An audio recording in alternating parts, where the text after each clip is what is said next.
Imagine a world where the distant past and our technological future collide. In 1555, a Renaissance astrologer penned cryptic verses that many believe chillingly foreshadowed the 2011 Fukushima nuclear disaster. How could a 16th century mind even conceive of a 21st century meltdown? Today, we'll explore the thin line between prophetic vision and modern interpretation.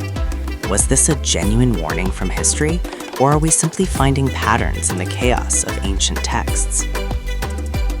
Prophecy is often less about foretelling the future and more about our desire to find patterns in the past. Consider the claim, "Fire approaches the great new city." While it sounds specific, we've retrofitted these same words to explain the Great Fire of London, the French Revolution, 9/11, and even Fukushima. This demonstrates the malleability of prophecy, how vague language can be stretched to validate almost any major historical tragedy after it occurs. Imagine a warning issued 37 years before catastrophe struck. In 1974, the film Prophecies of Nostradamus depicted a terrifying scene, the Fukushima Daiichi nuclear plant melting down and exploding following a massive earthquake. While intended as a fictional plea for ecological awareness, the details were hauntingly precise. On March 11, 2011, this exact cinematic nightmare became a harrowing reality. It's a chilling reminder of how fiction can sometimes foreshadow the most devastating events of our future. In the early 1970s, Japan entered a unique era of collective anxiety known as the Nostradamus panic. It began in 1973 when journalist Ben Goto reframed 16th century prophecies through the lens of modern fears like nuclear war and environmental collapse. By blending ancient mysticism with contemporary Cold War dread, Goto struck a deep cultural nerve. This tension climbed for decades, peaking in 1999, as a nation braced for the predicted arrival of the Great King of Terror. When we examine these prophecies, we aren't just looking at ancient text, we're seeing a masterclass in ambiguity. To avoid charges of heresy, Nostradamus deliberately obscured names and dates, creating a blank canvas for disaster. Terms like heavenly fire or plague are highly adoptable. They could represent a 16th century comet or a modern nuclear strike. By stripping away specifics, he ensured his visions of doom would remain terrifyingly relevant to every generation that followed. On March 11, 2011, a 9.0 magnitude earthquake triggered a massive tsunami that overwhelmed the Fukushima Daiichi plant. This inundation caused a total station blackout, silencing the critical systems needed to cool the reactor. As water boiled away, the exposed core overheated, triggering a chemical reaction between steam and zirconium cladding to generate explosive hydrogen gas. The resulting meltdowns remain a sobering reminder of how natural disasters can cascade into catastrophic technological failures.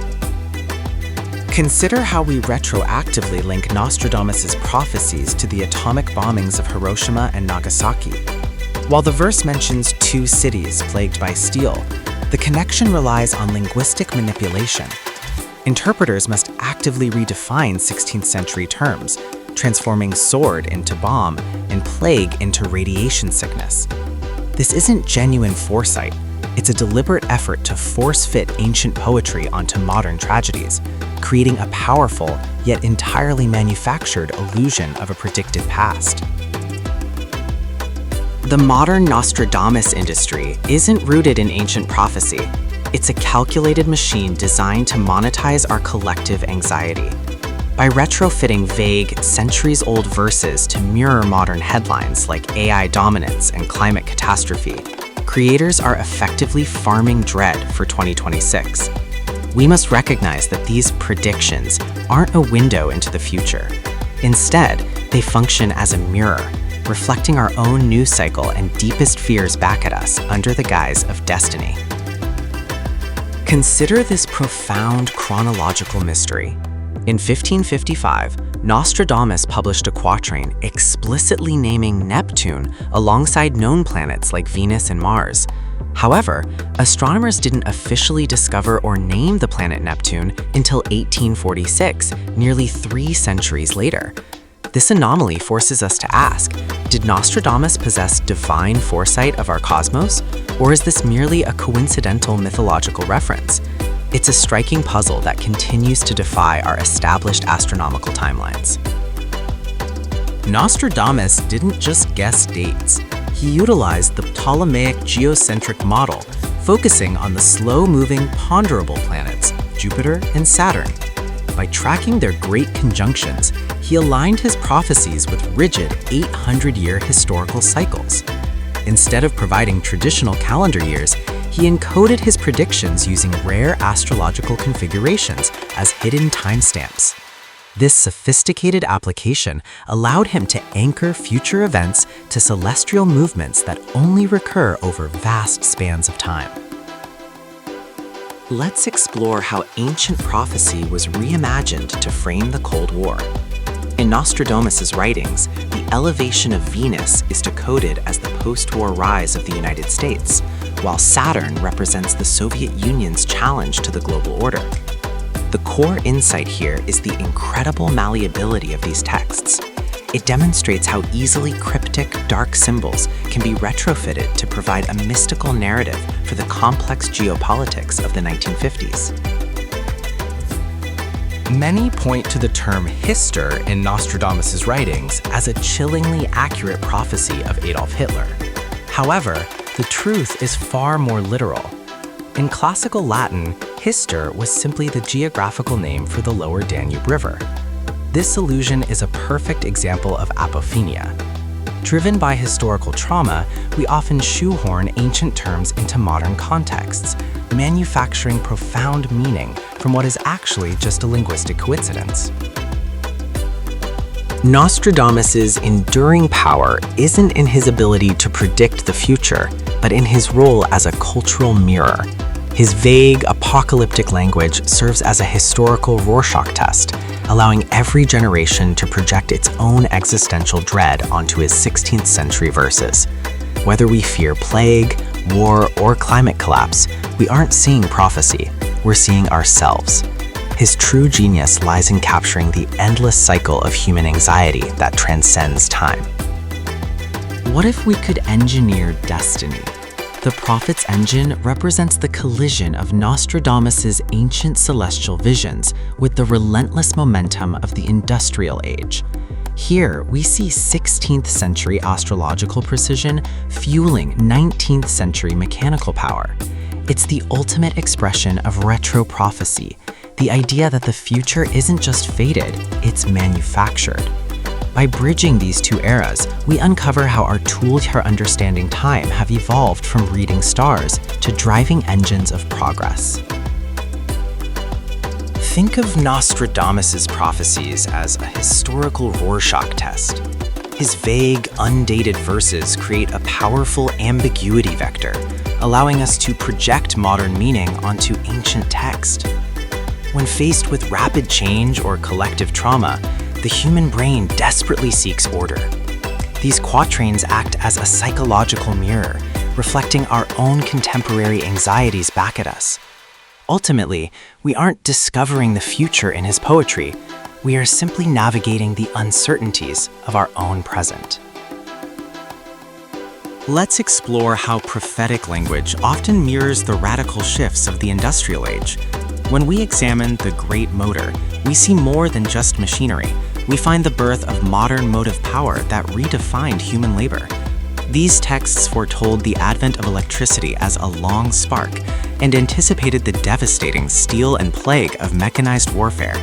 These insights reveal how society first conceptualized the awe-inspiring and often terrifying transition into our modern technological world. To understand industrial history, we must view it as a long arc of evolution, rather than a single event. What began with the 1765 steam engine gradually expanded into global electrical grids, eventually providing the machinery for the total warfare of the mid-20th century. We often mistake this 150-year journey for a sudden catastrophe. But by compressing this timeline, we see how raw mechanical power matured into a global system of both immense progress and unparalleled destruction. To understand the 16th century mindset, we must view the universe as an astrological engine. Driven by the prima mobile, this system linked the divine directly with the physical. In this reality, a comet was no mere rock, but a bearded star, signaling impending war and famine. When period texts mention iron, they speak of the sword, not industry.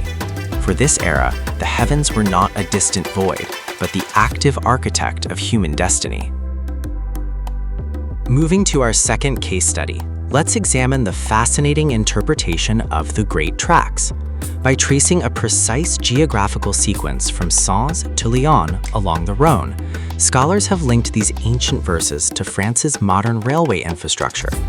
The linguistic bridge here is the word trainees. Interpreters view this not as mere coincidence, but as a direct prophetic vision of industrial advancement, where historical text is repurposed to describe the literal tracks of the modern age. When we examine the geographical evidence, a fascinating pattern emerges. The precise alignment connecting Sens, Autun, and the Rhône River isn't just a random path. It perfectly mirrors France's major modern rail corridors. This degree of accuracy, especially when paired with the specific use of the term trainees, makes the vision of a future train feel undeniable. It's a remarkable example of how historical insights align with the actual infrastructure of our modern world.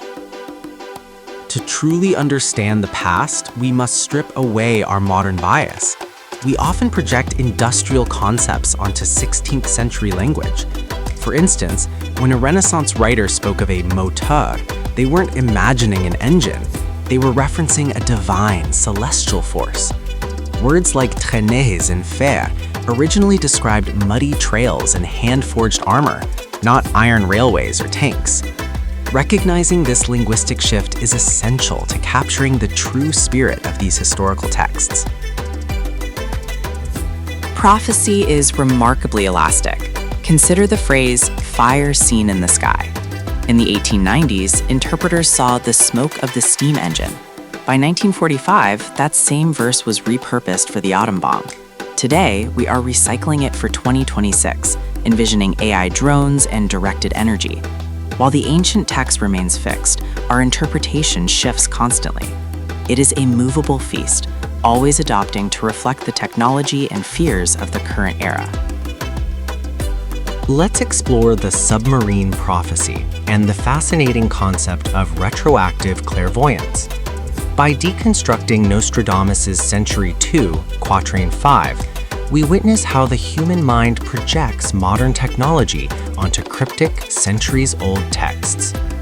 This is the hermeneutics of catastrophe, our desperate need to find order in chaos by reimagining history as a series of foretold events.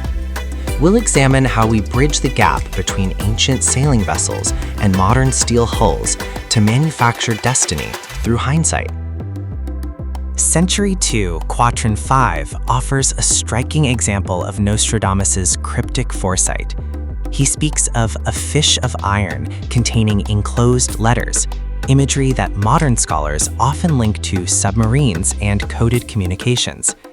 This mysterious figure emerges from the depths to wage a naval war, ultimately threatening the Latin lands of the Mediterranean. These lines challenge us to consider, is this a literal prediction of modern maritime combat, or a metaphor for a hidden threat rising from the sea? Nostradamus once described weapons and documents enclosed in a fish, a phrase that chillingly anticipates modern submarine warfare. Lacking the vocabulary for such technology, he used the natural metaphor of a fish for the vessel. This metal creature carries iron, representing its steel hull and weaponry, and letters, signifying the classified codes and strategic intelligence within. Ultimately, it is the commander who breaches the surface, turning this ancient prophecy into the cold reality of naval combat. Many point to Prophecy 106 as a chillingly accurate prediction of Hiroshima and Nagasaki, interpreting its two scourges and plague as nuclear fallout. However, a deeper look reveals this was actually a common literary trope. Nostradamus was deploying familiar biblical imagery of divine wrath, similar to the story of Sodom and Gomorrah. Rather than foreseeing the atomic age, he used ancient archetypes that modern readers have simply remapped onto our own 20th century history. Nostradamus's most famous predictions rely heavily on the power of retroactive interpretation. When he wrote of an iron fish, or hister, he wasn't seeing U-boats or Hitler. He was navigating a lack of modern vocabulary and referencing the Danube River. By repurposing biblical tropes in archetypal imagery, his verses remain flexible enough to fit modern tragedies. These examples reveal how linguistic ambiguity allows us to map our own history onto vague, centuries-old metaphors. When we examine Nostradamus's iron fish, we often see a prophetic submarine.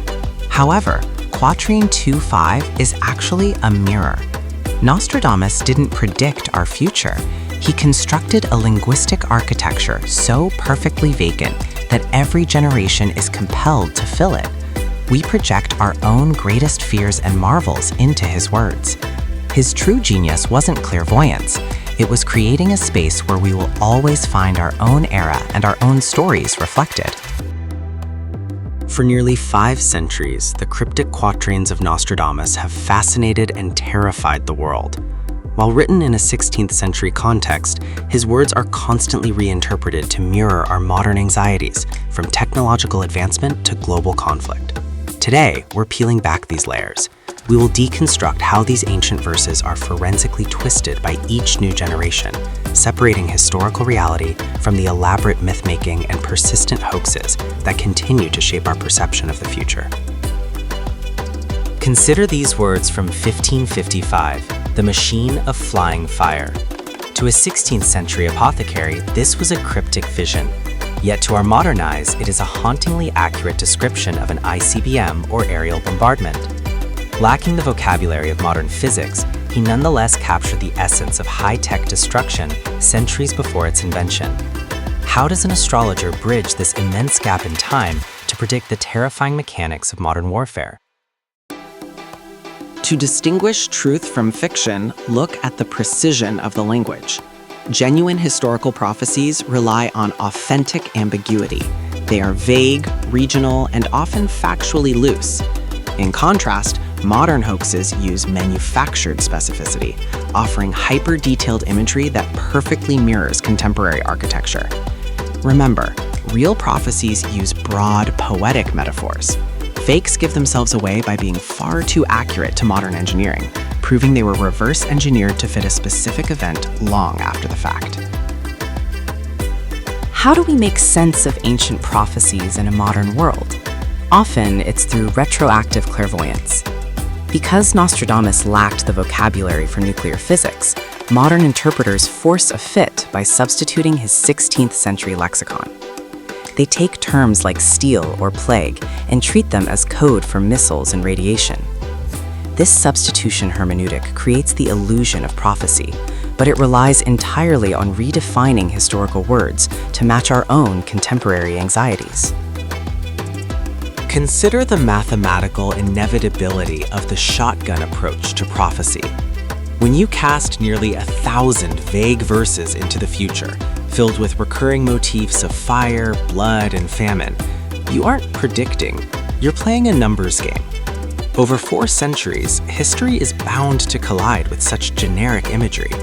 This isn't divine foresight, it's the law of large numbers. Statistical probability ensures that, eventually, any major disaster will fit these ambiguous descriptions perfectly. Our brains are biologically hardwired to find meaning where none exists. This phenomenon, known as apophenia, is our innate tendency to perceive significant patterns within completely random data. Think of it as signal hunting in a sea of noise. We don't just stop at recognition, we often engage in post-diction. This is where we retroactively fit ambiguous information to modern events. Essentially, we're storytelling machines, constantly forcing order onto chaos, even when that order is purely an illusion. Notice how we constantly try to fit our modern fears into the cryptic lines of ancient prophecies. Whether it's political upheaval and threats against leaders, the lingering trauma of global pandemics, or the looming shadow of AI and advanced weaponry, we are the ones doing the shaping. We search the past for warnings of our present, but the truth is simpler. Our current anxieties define how we read history. Ultimately, the age molds the prophecy, not the reverse. Centuries ago, Nostradamus envisioned a biological transformation that once seemed impossible. Today, that cryptic prophecy is being realized as a scientific blueprint. Through Project Genesis and deep space engineering, we are no longer bound by our original genetic constraints. We are transitioning from the natural evolution of the past to the engineered prototypes of the future. This is the androgyny enigma, the definitive moment our species begins to intentionally redefine its own biological destiny. In 1555, Michel de Nostradamus published his cryptic prophecies, but one verse stands out to modern futurists. Century 2, Quatrain 45, is now interpreted as a startling prediction of genetically modified artificial life. It suggests a vision of bioengineered beings specifically designed to survive the lethal vacuum of deep space. Today, we find ourselves at the intersection of 16th century mysticism and our own pursuit of interstellar travel through advanced cybernetic evolution. Century 2, Quatrain 45, serves as the foundational source code for our cybernetic theory. The profound power of this verse lies in its dual nature. It is both remarkably specific and deeply ambiguous. When we examine terms like androgyne and near the heavens, we uncover a prophetic bridge between human biology and celestial intervention.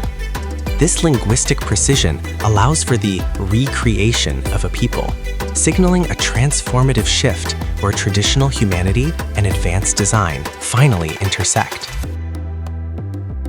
Let's examine our first historical perspective, the royal anomaly of 1672. Early interpreters like Theophilus de Ganciers viewed these cryptic verses through a strictly literal lens. They focused on the word androgyny, believing it foretold the birth of a hermaphroditic royal heir. In their eyes, such a biological anomaly was a divine omen of political disaster, suggesting that a confused succession would eventually plunge the entire European monarchy into deep and lasting strife. Now, let's explore the transhumanist synthesis. Modern thought redefines the ancient androgyne as the ultimate merger of organic humanity and synthetic technology. We are looking at a future where AI and genetic engineering converge to overcome the inherent fragility of our biological limits. By discarding traditional binaries and constraints, we move toward a recreated existence designed for survival. Ultimately, this synthesis represents a fundamental shift from being born to being engineered for a world beyond biological boundaries. Have you ever wondered if the terrifying power of the nuclear age was actually foreseen centuries ago? For generations, many have believed the cryptic verses of Nostradamus contain hidden warnings of atomic devastation. Today, we're going to deconstruct this persistent 400-year-old myth. By analyzing the original texts, we'll separate genuine prophecy from modern interpretation, uncovering how we project our deepest fears onto the past and whether there truly is hidden death within those ancient globes. Consider this chilling prophecy from 1555. Centuries before the Manhattan Project, Nostradamus described living fire and hidden death contained within globes. It is a hauntingly precise depiction of nuclear devastation, an entire city reduced to dust by an aerial fleet. This quatrain stands as a staggering predictive anomaly. How could a 16th century mystic so accurately envision the horrors of modern warfare? It forces us to question everything we know about the boundaries of human foresight. Consider the chilling precision of Century 2, Quatrain 6. Nostradamus speaks of two cities struck by two scourges never seen before. This aligns hauntingly with the 1945 atomic bombings of Hiroshima and Nagasaki. The scourges represent the first nuclear deployments, while his mention of famine within plague captures the horrific reality of radiation sickness and post-war collapse. It raises a profound question. Did a 16th century mystic truly foresee the dawn of the nuclear age? When we examine Nostradamus's 16th century prophecies through a modern lens, the parallels to 1945 are chilling. He describes living fire and hidden death contained within globes, a startlingly accurate depiction of early atomic weapons and the invisible horror of radiation poisoning. He foresaw cities reduced to dust and the total vaporization of urban infrastructure. This analysis suggests that what we once dismissed as cryptic poetry was actually a terrifyingly precise blueprint for the nuclear age. Think about the phenomenon of retroactive clairvoyance. Nostradamus released nearly 1,000 vague, undated verses, essentially firing arrows at a blank wall. Centuries later, when a major event occurs, interpreters find a verse that vaguely matches and draw a target around it. The supposed accuracy of these prophecies is an illusion created after the fact. It's not that the author predicted the future, it's the reader who manufactures the connection to the present. Understanding the Nostradamus effect requires looking at the translation pipeline. What began as vague 16th century metaphors for siege warfare was reinterpreted through the lens of post-World War II nuclear anxiety. Translators projected modern fears onto the past, while selective editing scrubbed away inconvenient historical details. This feedback loop, fueled by media amplification, transforms archaic poetry into a seemingly accurate prophecy. It's a perfect example of how our own biases shape the history we choose to believe. When analyzing Nostradamus, we must distinguish between modern projection and historical intent. Through an atomic lens, these phrases seem to predict the 1945 bombings, mapping hidden death to radiation and globes to bomb casings. However, once we strip away that bias, a clearer reality emerges. The quatrain perfectly describes a conventional 16th century naval siege, where living fire meant Greek fire and hidden death referred to the plague. Historical context often explains more than prophecy. To truly understand Nostradamus, we must ground our analysis in his actual 16th century reality. He wasn't envisioning modern global warfare in Japan or the US. His horizon was strictly hyper-localized. His world-ending prophecies were centered in his own Mediterranean neighborhood between Narbonne and Naples. These visions were shaped by the most visceral fears of his time, the immediate threat of Ottoman naval invasions and the recurring devastation of local plague outbreaks. When catastrophic events like the atomic bomb inflict existential trauma, humanity faces a profound meaning void. We cannot process random, unprecedented annihilation. To cope, we employ retroactive prophecy, mapping vague, centuries-old texts onto modern horrors. This hermeneutics of catastrophe transforms chaotic destruction into a preordained cosmic timeline. By reframing tragedy as part of a grander design, we create a psychological shield, domesticating the terror of the unknown into something that was always meant to be. Nostradamus's enduring power doesn't come from supernatural foresight, but from his mastery of the universal archetypes of human misery. By focusing on fire, plague, famine, and war, events that are eternally cyclical, his writing transcends time. He didn't need to predict specific technologies like the atomic bomb. He simply understood that humanity would always find new ways to burn its cities to dust. Ultimately, his work remains relevant because our universal vocabulary of suffering never expires. Think of lay prophecies not as a magical crystal ball, but as an ink blot test for humanity. When we examine the vague, archaic verses of Century 5, Quatrain 8, we aren't discovering the future, we're looking into a cultural mirror. Each generation projects its own deepest, most contemporary anxieties onto these texts. We simply see what we fear most in our own time. Ultimately, the prophecy isn't something he gave us, it's something we create. History and physics collide when we examine Nostradamus' mysterious Quatrain 44.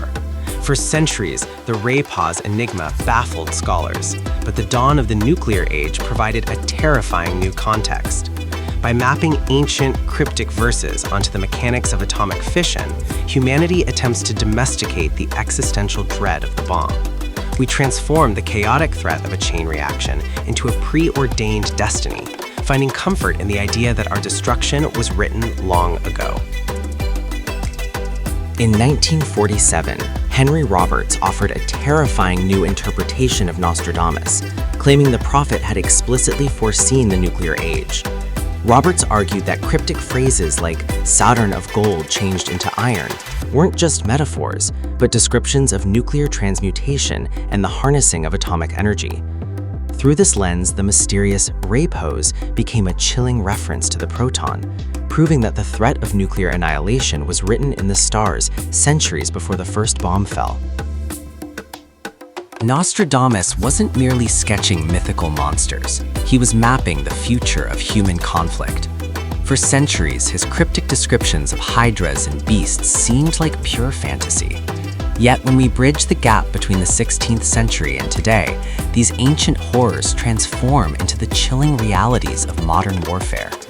From aerial combat to the devastating power of atomic fission, we'll explore how his grotesque visions anticipated our most terrifying technological achievements. Let's dive into the prophecy. Nostradamus engineered a deliberate architecture of ambiguity. He utilized a rigid structure of four-line quatrains to house a linguistic fog, a dense mix of languages and anagrams designed to evade charges of heresy. This cryptic approach triggers a psychological phenomenon called retroactive clairvoyance.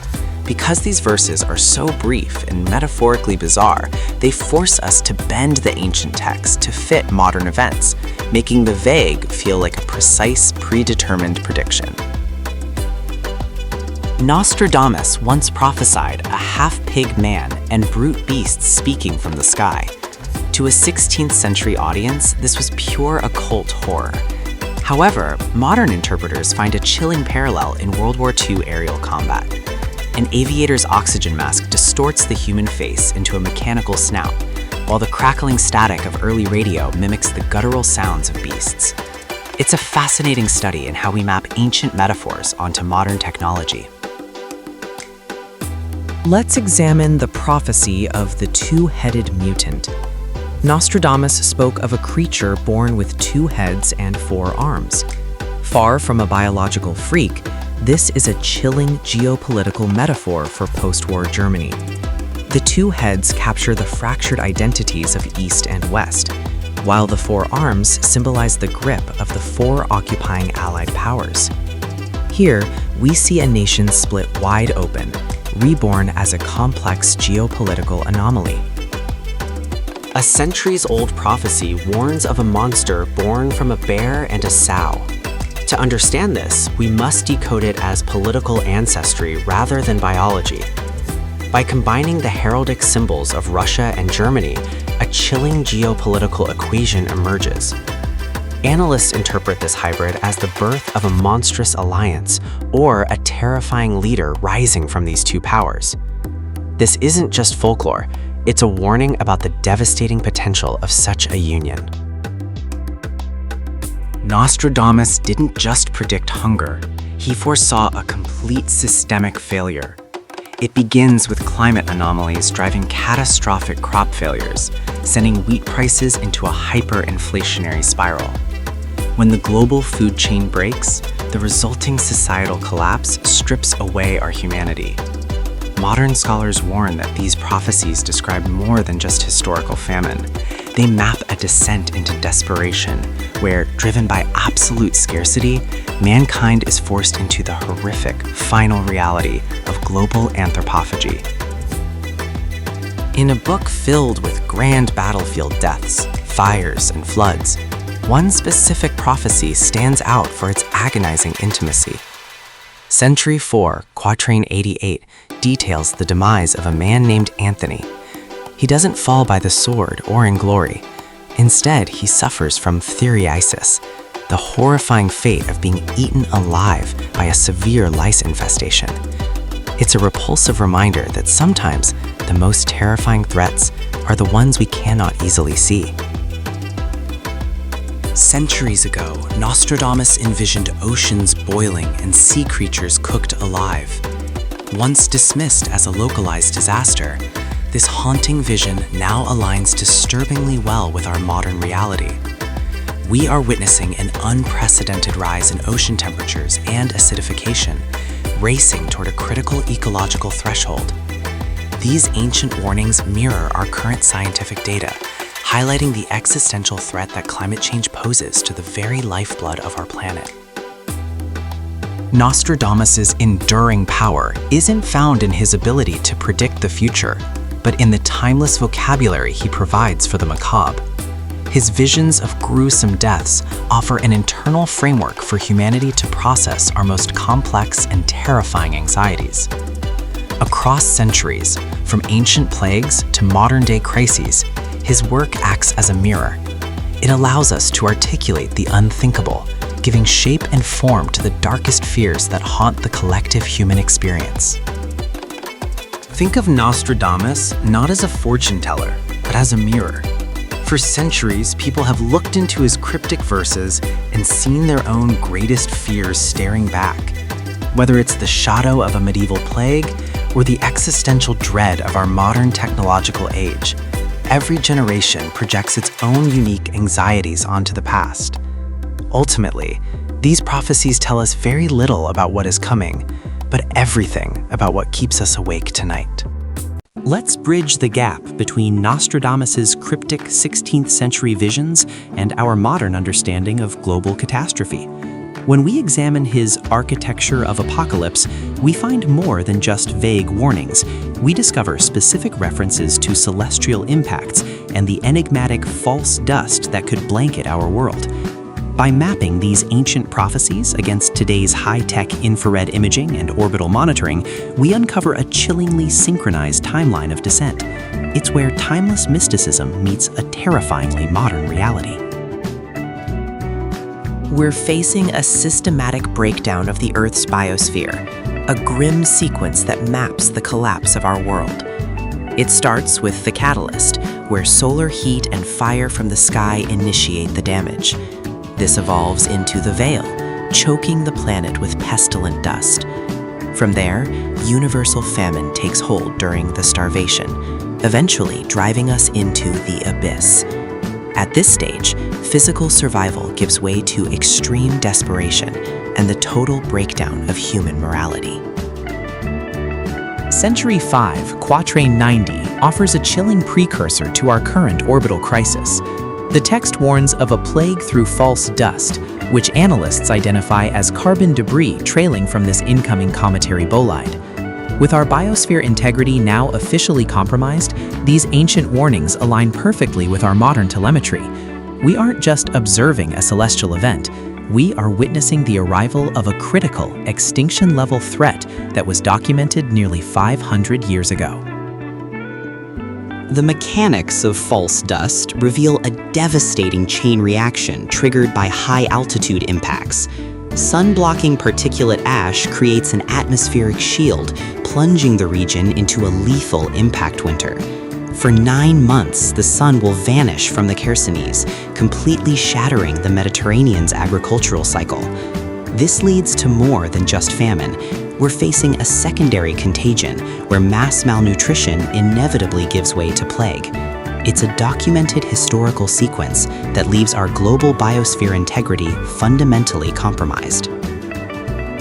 We've reached a critical threshold where the biosphere's integrity is officially compromised.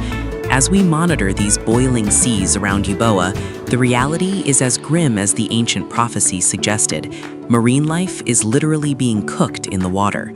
Between the superheating caused by this solar megaflare and the localized devastation of a comet thermal flash, we're witnessing a poetic yet horrifying magnification of global warming. It's no longer just a trend, it's an immediate, catastrophic collapse. We've reached a critical threshold with the submarine enigma. While the core prophecy warns of a pestiferous wave raining down over the Arctic, modern data provides a startling interpretation. The distance mentioned, 100 leagues, converts precisely to 300 miles, the exact altitude of low Earth orbit. This suggests Submarine is actually a rogue orbital satellite or space station, weaponized with biological agents and operating entirely outside the reach of international law or political oversight. To truly diagnose the pestilent wave, we must weigh three distinct possibilities. First, the cosmic threat, a comet strike triggering massive carbon dust and tidal waves, which aligns perfectly with historical motifs of fire from the sky. Then there's the climatic perspective, where a solar megaflare causes boiling seas and catastrophic crop failures. Finally, we can't ignore the militaristic angle, space-based bioweapons and radioactive fallout. This path is uniquely supported by the specific orbital terminology of Submarine. Our focus shifts to the Aegean, where the threat level has reached a critical peak. Unlike many vague prophecies, Nostradamus provided a chillingly precise blueprint of destruction. We're looking at a localized obliteration of the cradle of Western civilization, with the epicenter pulsing through the Cyclades.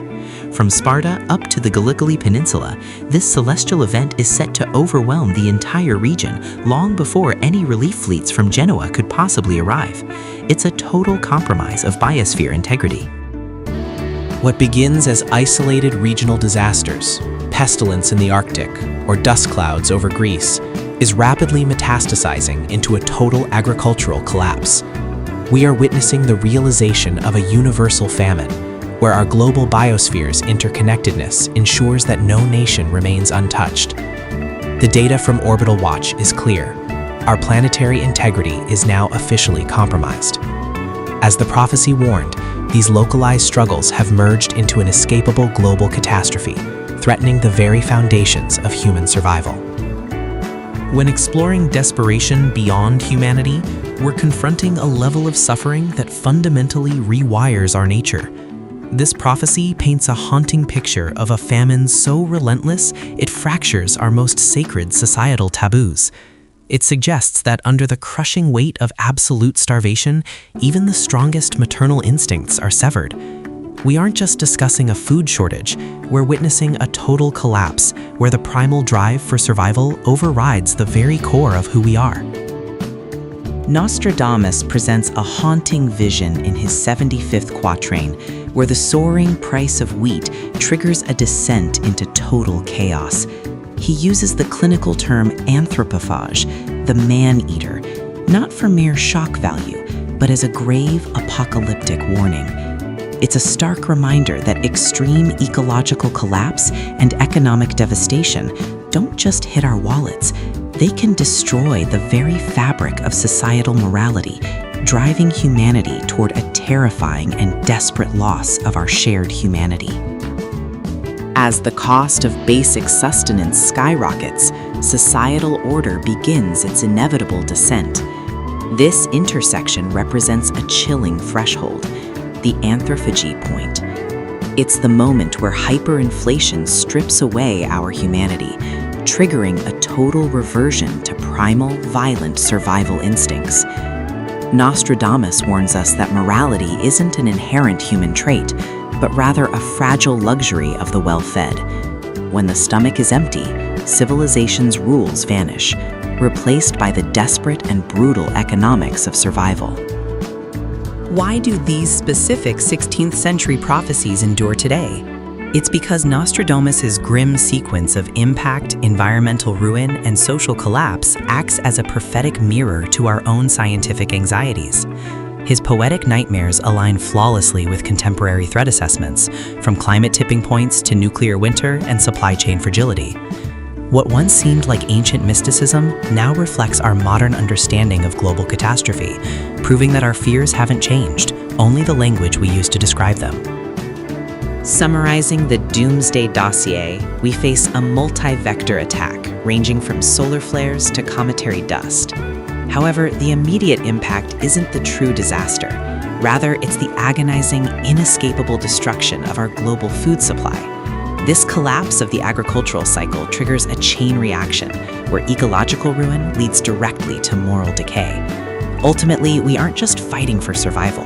We're witnessing a desperate reversion to our most primal extremes, as the world we know inevitably unravels.